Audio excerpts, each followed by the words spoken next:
I'll start. Yeah, you obviously had choices in the portal. Why Ole Miss? Just the opportunity, Trinidad, obviously, and I just feel like the time was right, right place, right fit, and why not?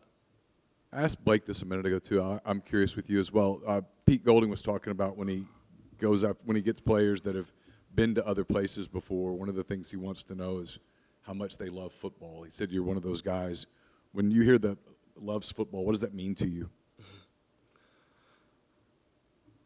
It's kind of like I'm from Texas, so it's like it's crazy to say it like this, but like it's football or bust, like so it's like if you got this talent, you got to maximize it. You know what I'm saying? To essentially get like my mom off of like stop having to go into work, stuff like that. So it's like you love football, like you love the sport, but you also like got to think about everything that the sport can do for you as well. You mentioned Trinidad. Just how was that relationship when you first got here, and how have y'all kind of grown having now spring practice under your belt? It's growing. It's growing, and it's growing fast, and it's growing great. Best quarterback in the country. Most of the time, all I got to do is catch the ball, just be in my spot and just catch the ball, and it's really that easy. Great guy, great leader, just my dog. I'm sure you probably watched a few games of him. Was your impression of him just as a player, did it match once you got here and actually practiced with him?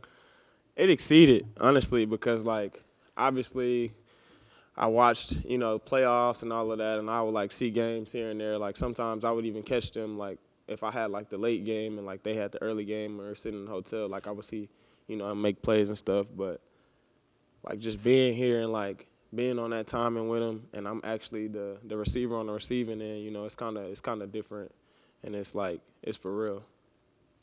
Coach Golding also talked about bringing in guys that have played a lot of football. How has that helped you adjust to the system? Yeah, I think it just, knowing, like seeing a lot of ball, like just knowing coverages and just knowing like offensive schemes and like concepts and stuff like that. So it's kind of easier for me to be able to just be like a plug and play. Like you tell me what to do, and then I kind of already like grasp the concept of it. And then from there, it's just like little minor details within the route or within the concept or, whatever it is, like the blocking scheme or whatever it is. So it kind of just like speeds up that process because I've seen it, so many different times. And you and Gil came down from Syracuse together. What's your connection like with him? It's my dog. Been on him for a little bit over a year now. We're both Texas guys. Like he was really probably the only guy when I first got to Syracuse that, accepted me, when I first got there, just like from a, I guess like competition component or whatnot. But, that's my dog. And, we're just here, we're battling, and we just two dogs in the fight with each other. Did you guys have maybe a poll for each other to come to the same school again? Not gonna lie, no. Like, not gonna lie, like, no. Like, my impression, like, the day before Gil committed to Ole Miss, I was under the impression he was going somewhere else.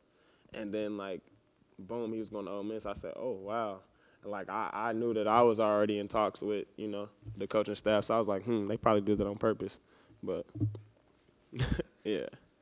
And for the folks who maybe haven't seen a ton of your tape, I guess if you don't mind a little self-scout, like what do you feel like you do well, and maybe what are some things you're trying to work on this spring? I think that I run the entire route tree. I'll make the first guy miss. And something that I've been getting better at over the course of my career, and like I think this fall I'll be the best that I've been at it, is like blocking and really being involved in, the run game and being able to help the team out without the ball in my hands. And what does Darryl bring to the table? It feels like, maybe from the outsider, just reading heights and stuff, you guys could be complementary on the field together. I think Gil, he stretches the field, big body, athletic, fast. He also can run the route tree. But more than anything, like, he's going to go get the football. You put it up, he'll come down with it more than not.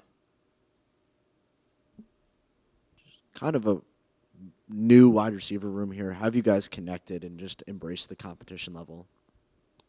Like, pause when I say this, but it was kind of like love at first sight, if that makes sense. Like we all just gelled so easy and, you know, accepted each other for who we were. And, you know, it's so many different personalities that it's kind of a beautiful thing. And, like, you just got so many bullets in the clip that it's like we just loaded, bro. You've obviously played at a few schools. Do you feel like there's misconceptions out there about you and your story?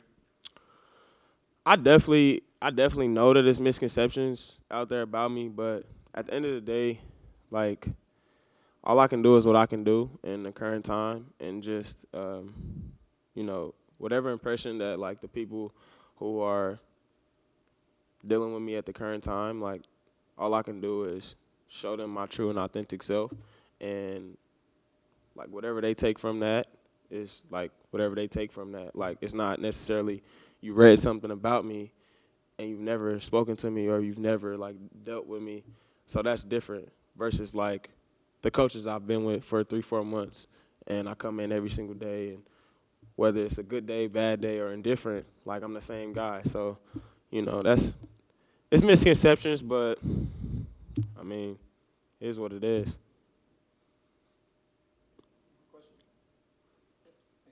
But